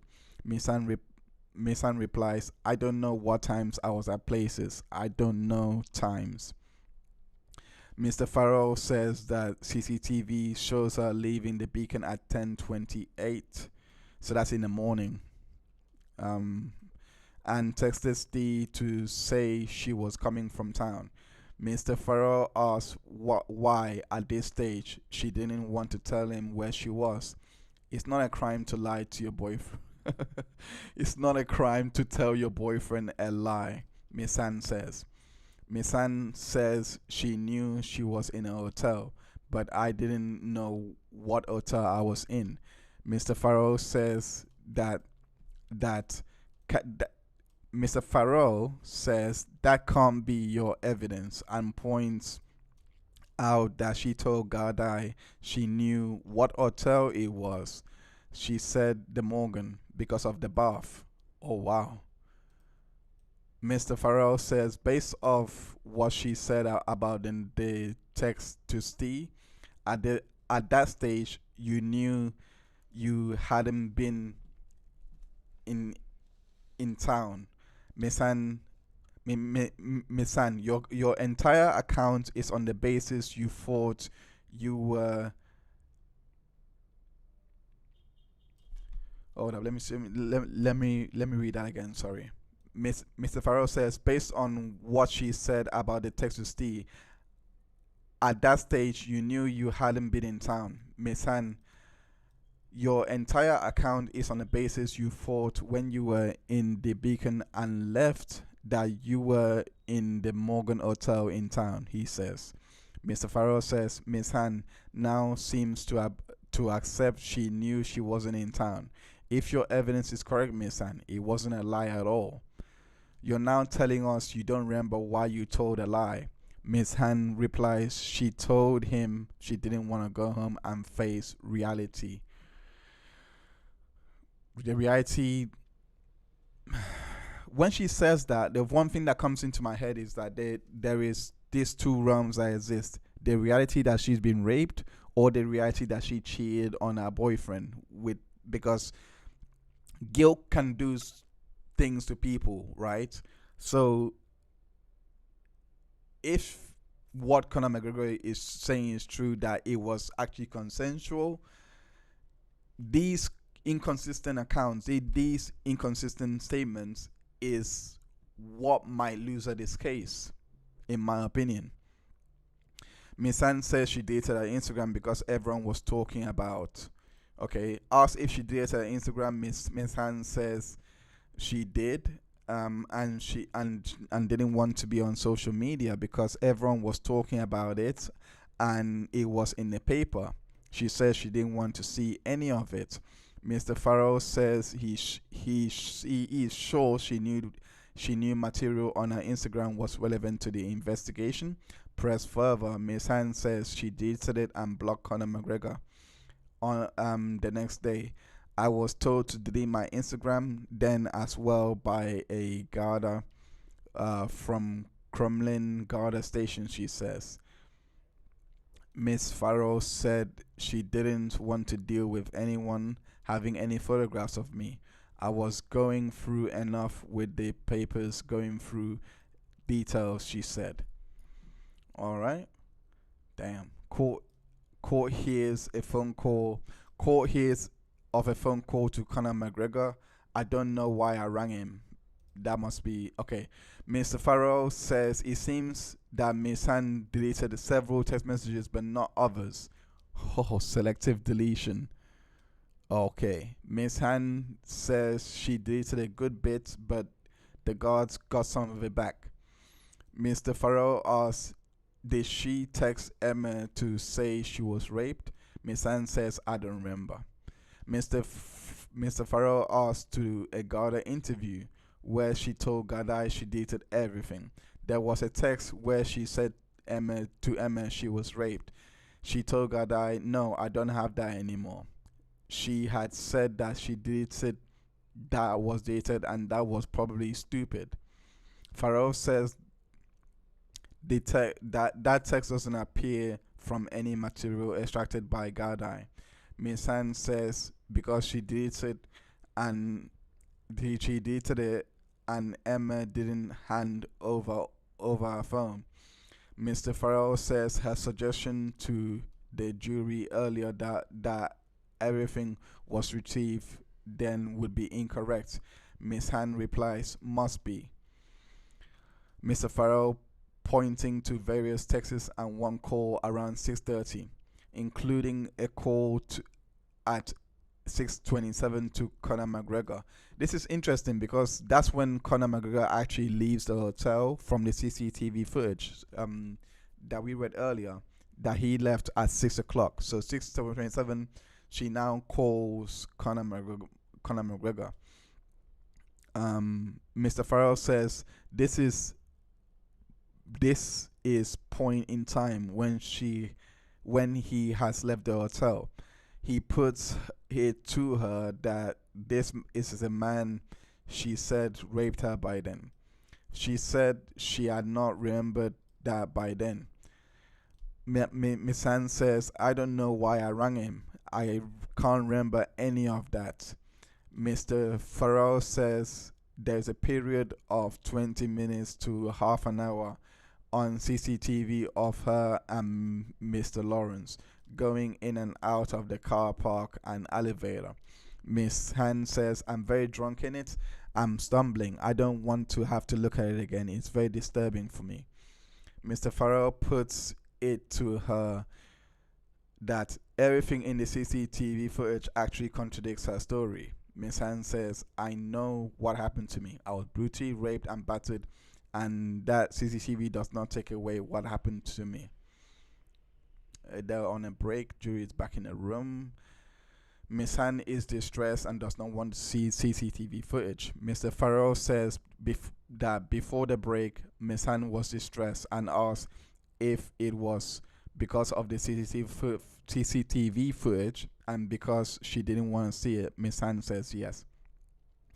Mr. Farrell says to Miss Han that CCTV footage suggests you were interested in romantic entanglement.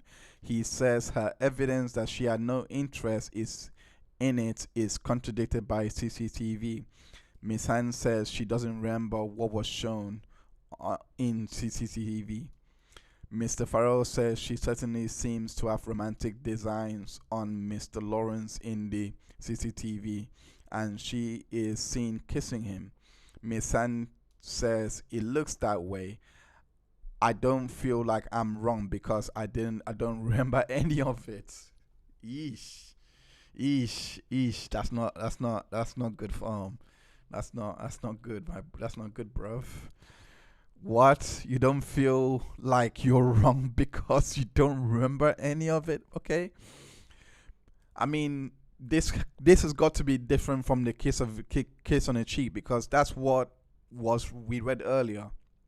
But if this is more kissing like that, then I mean, I'm thinking that's what is the case if she's saying it's not wrong, because I don't see anything wrong with kissing someone on the cheek. But if it's on the mouth for an extended period of time, then I can see why someone would want to have that defense of, well, I'm not wrong. I can't remember any of it. That's a new one. I've never heard anything like that, to be honest.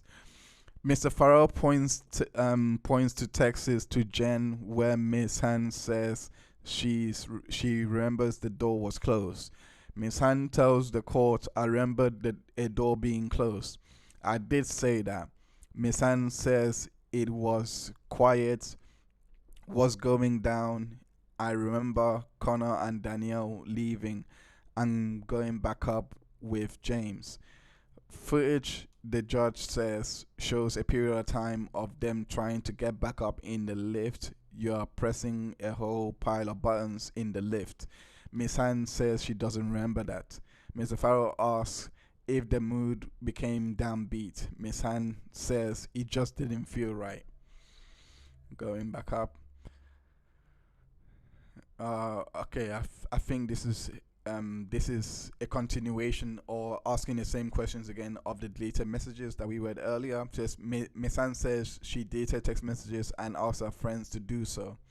Mr. Farrell says Miss Han said she became aware it was the Beacon Hotel where they had been and not the Morgan Hotel when Gadai told her. When did they tell you that? He asked. Miss Han replies, I can't remember now. I'm sure they probably told me. I just can't remember. It's 6 years later. Mr. Farrell says a big chunk of what Miss Han had told people at the time then was wrong. Mr. Farrell asked Miss Han if she gave any thought to the existence of CCTV when going to Gadai. Gadai must be the police service over there, or the prosecution service over in Ireland. I'm not too sure. Miss Han says no. Mr. Farrell asks if she deleted text messages. Miss Han says yes and adds, I would have asked friends to delete them straight away. Mr. Farrell provides a rough timeline of events. Mr. Farrell says there's a text messages. Mr. Farrell says there's a text Miss Han sent at 4:25 in the morning. She sent a text to Steve saying she was back in the salon. Judge asked, "Can we take it?" Let me start again. Sorry. Judge asked, "Can we take it to? Can we take it? The Goat Grill stayed open till 4 a.m. then."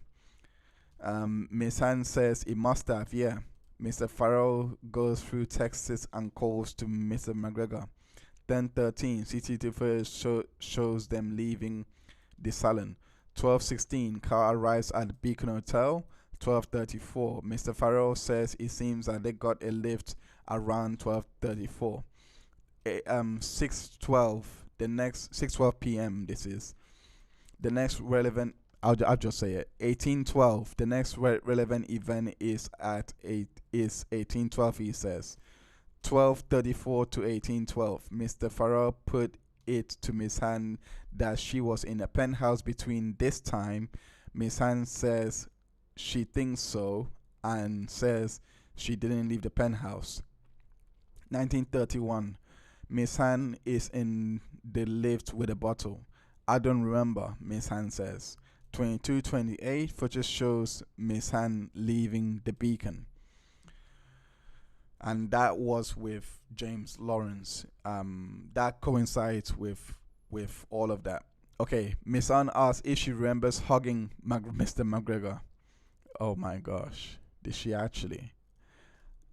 As Mr. Farrell goes through her Garda interview from the time, Miss Han says, I don't remember absolutely every single detail to this day.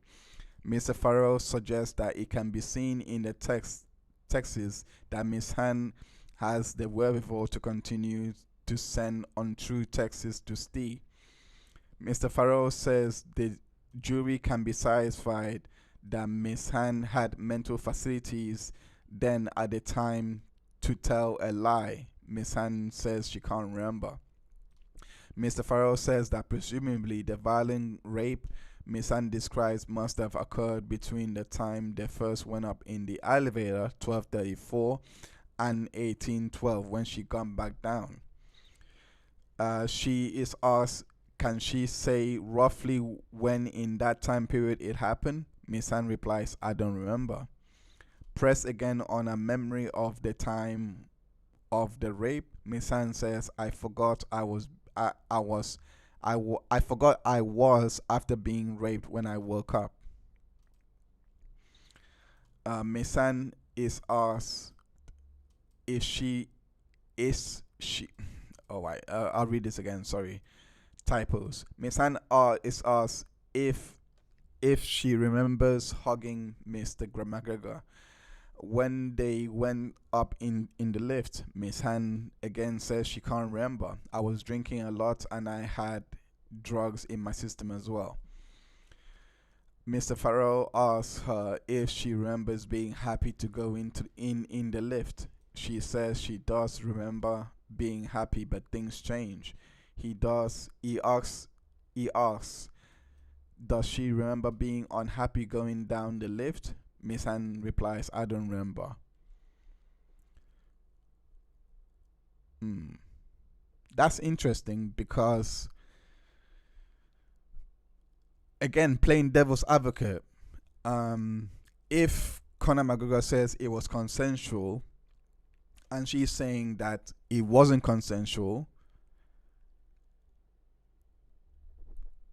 it suggests, the main thing I'm getting here is, like, if you're combining the text messages that she said to everyone to delete, and if we're combining also the fact that they were taking alcohol and doing drugs and all that, again, the bruises, when did she see the bruises? Because these are things that would happen quite immediately. Like, there must have been a point in which she must have realized, look, I'm covered in bruises. I'm not seeing that at all reflected. Like did I don't know how bruises work. So did she notice it when she was on the elevator coming down to see James Lawrence? What's that? I'm really confused right now. Miss Han surprised to find out she was recorded by her boyfriend.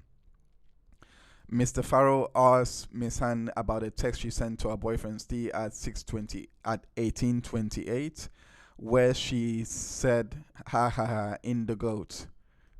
In Mr. Farrell asked Miss Han, did she ask Steve to delete his text messages? She says no. She became aware subsequently he had recorded her that night the night she came back. She found out several weeks later, she says. She says she was surprised.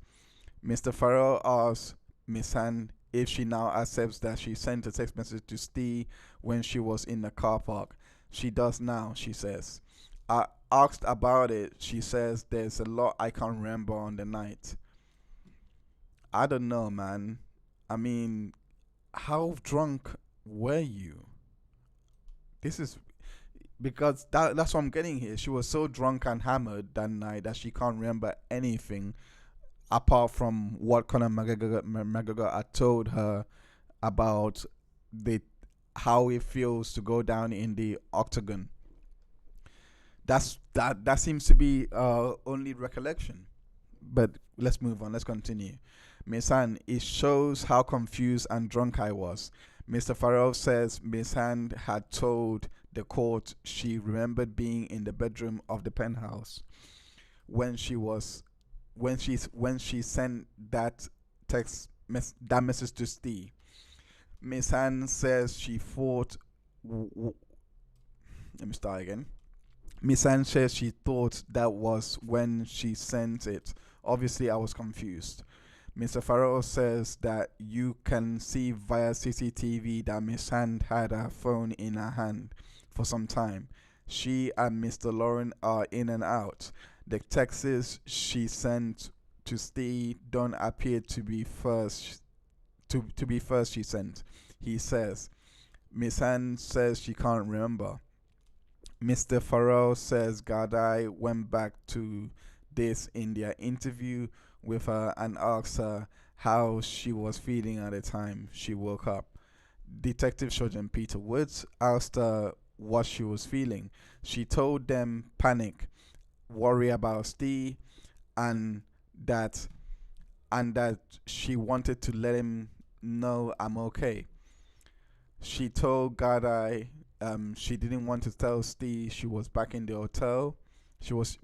Let me read that again. She had told Gadai she didn't want to tell Steve she was in the hotel and texted him saying she was having a good time.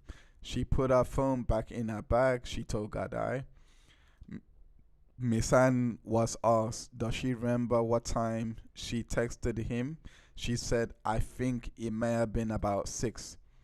Mr. Farrell says it has been established Miss Han looked at her phone before meeting Gadai and that she had gone into the interview knowing what the text was and what time it was. Miss Han tells the court it shows how confused and drunk I was. You have you have flashes that you remember and that you don't remember. Mr. Farrell says Miss Han I said that she went back up into the room with James Lawrence and she seems to have spontaneously remembered something had happened then. Okay.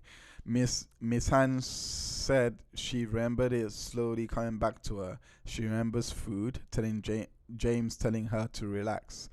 Miss Han says she remembers telling him about them turning blind eyes. Mr. Farrell asks Miss Han, is she saying she does not actually recall that she realized at that point that she had been raped? Oh wow, what a Miss Han says she knows I'm after being hurt, raped at that point.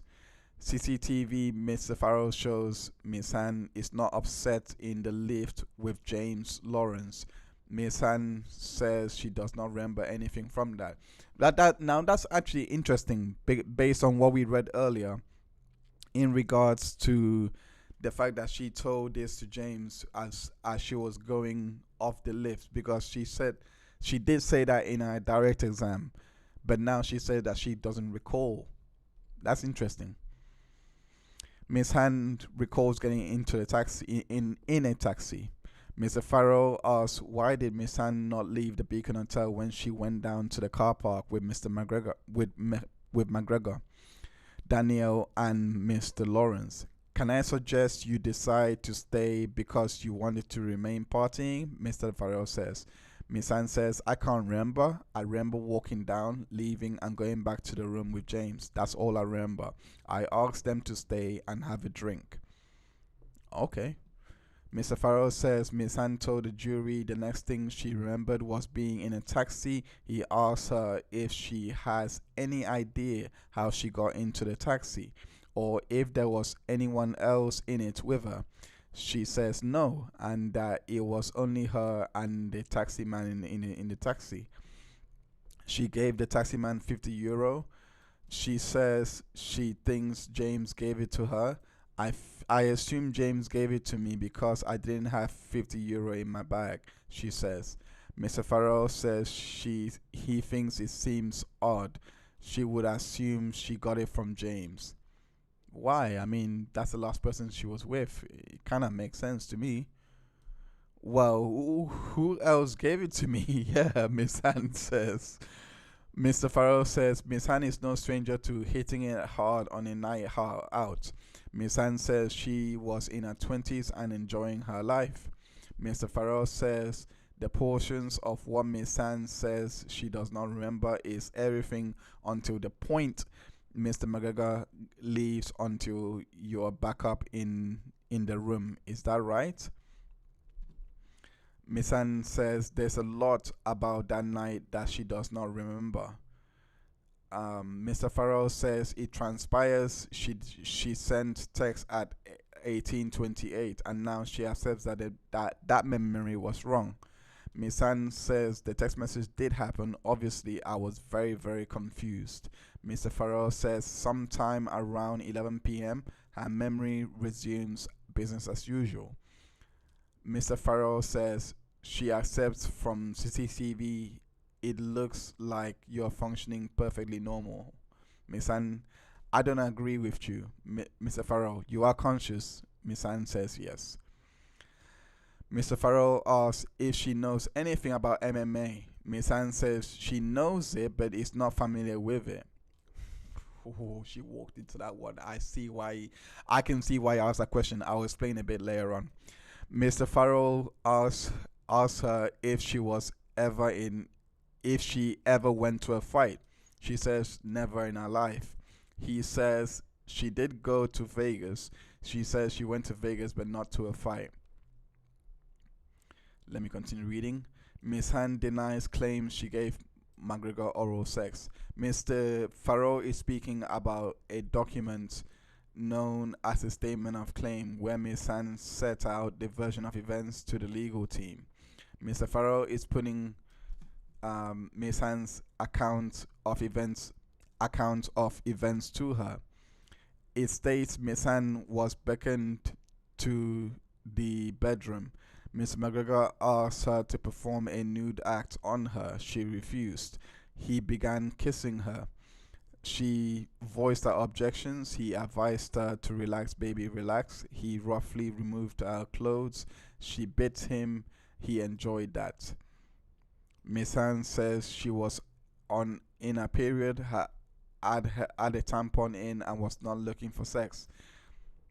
I'm, I believe that. Mr. Farrell suggests that the doors could not close fully and asks her if she could hear anything in the other room. She says no. He asked her, can she remember him? Can she remember where she bit him? She says she cannot. I just know that I just know I bit him. I don't know what part of his body I got, she says. Mr. Farrell says Miss Hand's claim of watching or of a watch cutting her breast is not something she told Gadai. He says she told them she didn't know if she was wearing a watch. He says Miss Hand says that that is maybe because she was confused. Mr. Farrell suggests Mr. McGregor went into the bedroom and you follow him in. Mr. Farrell puts his hand that some of what I'm going to say you're going to find offensive. I'm suggesting Mr. sorry about that. I'll start again. I'm suggesting Mr. McGregor in the bathroom of the bedroom that you came in behind him. Miss Hand said that didn't happen. Mr. Farrell continues, before you ended up in that room, go back to when you were in the sitting room. Do you remember Mr. McGregor interacting with Miss Keeling? Do you remember them getting on well? Miss Hand says she does not remember, but that she remembers them having an argument in the car earlier. Oh, this is new information. Mr. Farrell asks Miss Hand if she remembers McGregor flirting with her friend Danielle. She says she does not. You don't know Mr. McGregor was chatting up. You don't remember Mr. McGregor chatting up Danielle? Mr. Farrell asks. I don't know. Miss Hand responds. Mr. Farrell says, so I'm going to suggest to you, you and Mr. McGregor started kissing and that he had his belt off his jeans open at his chest because he was using the toilet. Miss Hand responds, I don't agree. Mr. Farrell suggests you largely took your own clothes off and he took his off and you were both sexually excited. You started to give Mr. McGregor oral sex and then went and had sex on his bed. Miss Hand says no to all of this. Miss Hand, this is like a made-up story. Mr. Farrell says to Miss Hand, at some point in the afternoon, James and Danielle had sex. He suggests the noise of it was quite obvious and they were having sex at a similar time to when you were having sex with Mr. McGregor. Mr. Farrell suggests at one point Miss Hand went in and was messing and slagging them and made some comment that James thought he was I made some comment to James that he was eating her out or giving her oral sex. Miss Hand responds, that's disgusting. I don't agree with any of that. Oh wow, okay. Mr. Farrell suggests that while Mr. McGregor was asleep on the bed, that she and James lifted both of his legs up. Miss Hand says this did not happen. Mr. McGregor told you to get lost and that this was maybe towards the end of the period you were in the hotel. That he was there at least. Mr. Farrell puts it to Miss Hand that she had sex with Mr. McGregor a second time and that he didn't ejaculate. Miss Hand says that this is not true. Mr. Farrell puts it to Miss Hand that she had sex with Mr. McGregor in various different positions and that your legs were on his shoulder at some point. Miss Hand says she does not agree with any of this. Mr. Farrell says he's suggesting there is various points where his hands were on your thighs and buttocks. Miss Hand says this is like a made up story. Mr. Farrell suggests she was an enthusiastic participant and made noises. No, Miss Hand responds. Jury to hear recording of a 38-minute long argument Miss Hand had with her boyfriend as she told him what had happened. Oh wow. Okay, let's hear this. Mr. Farrell asked Miss Hand about what had happened when she got home to Stephen. You told the jury yesterday you went home to Steve to tell him what happened but didn't tell him who he was, he says. He suggests to her she supplied him with quite a bit of detail other than who he was. Miss Hand says she has no memory of him going into detail with him. Mr. Farrell says in a Garda interview, Miss Hand described it as having a fight with him. Miss Hand said that she had an argument with him. The recording of the argument, Miss Hand said she had her boyfriend Steve, which lasts for 38 minutes, is to be played before the jury. Miss Hand says, I'm so sorry, I'm so sorry. The recording is played. Oh, this is bad. The recording is played in court. The jury have been provided a full transcript. Miss Hand is heard saying, I'm so sorry, I'm so sorry. Steve is heard saying, just tell me what happened, tell me. Miss Hand is heard responding, in the Morgan, in the penthouse. He choked me, I can't tell you who it was yet. Steve asks where they went. She says the Morgan. He asks where the girls meeting up with anyone. We were meeting up with, I can't say. Steve says, Nikita, you're going to have to. I can't, she says. Okay. This isn't a shut up and say nothing. Keeping quiet about this stuff is not effing happening. Steve can be heard telling Miss Hand, look at me for a second time. I'm not giving out. Miss Hand says Emma took the photos of her body. Steve says, you have to tell me where you went. Miss Hand, the Morgan. Steve says, you are telling me you are telling me you are after being raped. Miss Hand says, I'm sorry, Steve, it's not my fault. I met with the girls. He says, in town. Who did you meet? Miss Hand says, just let me go, please. I can't face that, please. Just let me go to sleep. Steve says he's going to call the guards. Please don't do that, Steve. Miss Hand says, please just look after me. I'll sort it out, Miss Hand says. This isn't a shut up and say nothing, keeping quiet about stuff. It's not effing happening. You are after being a night out with the girls, Nikita. Where are they? They're gone home, Miss Hand says. Steve says, help me, Nikita, for a second. I'm your boyfriend. I'm going to call the guards. Don't do that, Steve, she says. Steve says the girls could still be there. Miss Hand says they're gone home. And do you not believe me? Steve says, it's 1:45. You text me at 11 o'clock. You were on your way home. If you were in there talking to her, you can talk to me. I want to know where you were tonight. Stop leaving out details and changing things. I want to know where you were. I was in the salon earlier today. He asked, where did she go? Town. She says, what time? He asks, 1 o'clock, I think. Miss Hand responds, so you went into town 1 o'clock into an apartment. Whose apartment? Steve asks. If you won't tell me, you will tell the guards. You went into town at 1 o'clock into an apartment. Stop lying to me. I'm your boyfriend. You are with these people since 1 o'clock, Nikita. Steve says, no, I went back to Emma's house. Miss Hand responds, it's 2 in the morning, he says. So you're there all day? He asks again, asking her who she was with. She says, F off, and that's all you care about, quizzing me. I do care. I care a lot, Nikita, Steve responds. I can't say who, Steve. Miss Hand says, he warned me. Steve says, I don't give a F who warned you or threatened you. I just want to know where you were. In the Morgan, Miss Hand says. Who invited you up? Steve asked. I need to know. Tell me where you were and who you were with.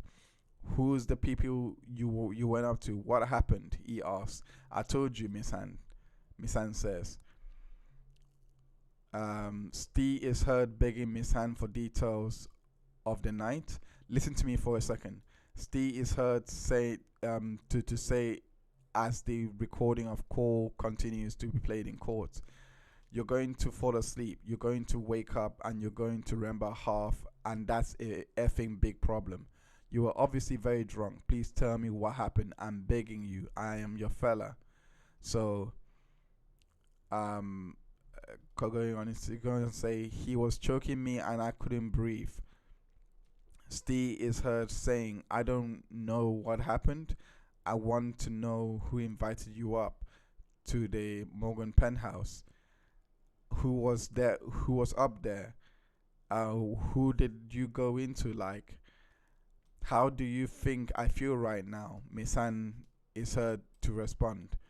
Look at my knuckles from fighting back. He was choking me and I couldn't breathe. He choked me 3 times. Process it. Process it? How do you think I effing feel? Miss Han is heard saying in response to Steve, saying he's trying to process it all. Miss Han repeats that she had been warned not to reveal the identity of the men. Just how many people were there? Steve is heard to ask. 2 fellas, she says. And 3 of yous, he replies. And I'm not telling you, I'm after being warned not to. Miss Han says in response to being asked the identity of the men again. If I came in, Steve is heard to say, F off, Steve. I'm after being raped. F off. That's all you care about, your own mind. How do you think my mind is right now? I'm after being sexually abused. F right off. F off. Just for once in your life, support me, Miss Han is heard to say. Put your arm around me and ask, am I okay? That's what you should be doing. I'm hurt, I'm black and blue, and all you care about is you. Jesus Christ, Nikita, Steve says. What the F happened? If I was thinking about myself, I'll be effing up in bed. Miss Han tells Steve she's not going to the guards. I was there for a party and coke and drink. That's why I was there. Miss Han is heard saying it doesn't sound like a party. Steve says Miss Han is heard telling him to shut up. Miss Han is heard telling Steve to F off. Don't tell me to F off again, alright? Steve says. Why are you saying that? Upon Steve asking about the guards, Miss Han is heard to say again she's not going to the guards. I'm not telling you anything. Good night, making everything about you. Oh, poor you, oh, poor you. I'm texting you, I was worrying about you. F off. Miss Han is heard saying as the recording of the call continues to be played in court. How do you think I feel? My neck being choked, my knuckles being black and blue, my legs, my body, and you're still worried about yourself. I just can't sit here, Steve says. Why can't you respect me, Miss Han says.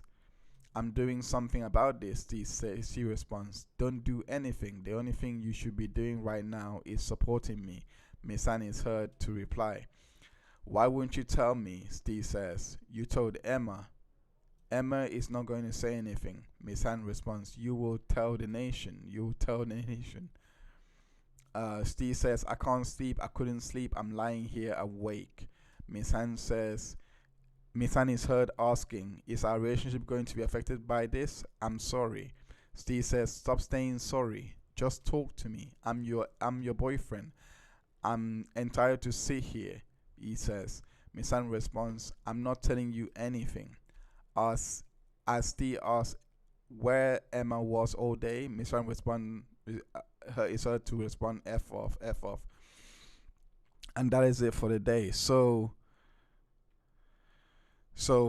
based on that, I mean, let me go back to the part that I said was important in regards to what she said what she said about when Mr. Faris asked her about whether she's been to a fight or whether she always wanted to fight. She said yes. I said she walked right into that. What I meant by that was like, because again, you gotta listen to the response that Conor McGregor gave, and the response he gave was, "Now you know how I feel in the octagon." Her saying that she has always wanted to fight, but she's never been to a fight, is now a bit plausible. If I'm assuming the jurors probably picked up on this, it's now plausible that she asked for that simulation. I'm just playing devil's advocate. I don't actually know. But based on what's coming out, and with the fact that she was drunk and doing cocaine, and she can't remember much outside of just that statement, it seems that it's likely she had initiated this with she has asked for a demonstration, etc., which is why Conor would say what he said, because in isolation it makes no sense. It doesn't make sense how someone could go to rape someone and then says those words. But again, I don't know too much about how these things go down to die on the heel of nah, Conor didn't do anything. But I will say this: the text message deletion, bad form. And it like just someone hearing that you deleted messages, even if you say that they said XYZ, that the messages was about the rape, it doesn't matter, because they're not going to see those messages to decide for themselves what they're about. It could be incriminating. It could be a message saying that I was with Conor and we had sex, etc. Now, I did have in my head that the tampon being shoved up too far was enough to have a case, but with the level of intoxication that came out later on, it sounds like she was really intoxicated to a point that she probably forgot that she actually had a tampon up there, or probably forgot that she was on her period. I have no idea. I'm just playing devil's advocate. I'm just trying to see how someone could miss that. You know what I'm trying to say? Like, and the only reason why someone could is if they were so drunk or so high on coke that they can't even remember details like the lawyer brought up about Miss Keeling, or the flirting that Conor McGregor supposedly done with her friend Danielle. So if they can't even remember those details, and they remember very minute details, it tells me that their state of mind at the time is likely that she was so drunk that she just forgot that I'm not a woman, so I don't know if you can just forget that you're on your period. I have no idea. I am very unqualified to give an opinion there. But in terms of, so it could happen. Because I know that when you're intoxicated, that's one they do know. You don't know left from your right, so it could happen that she just completely, that she was taking in the moment, and they just had it in the heat of the moment. Who knows? But that's all we have time for today. I will be back. I'll be following this case very strangely. When they return the call on Monday, I will be bringing updates for the next Unintentional Juror podcast. I hope that you enjoyed this episode. Thank you so much, everyone that tuned in. I'll see you on the next one. Take good care of yourself, and see you later. Have a great day. Bye bye.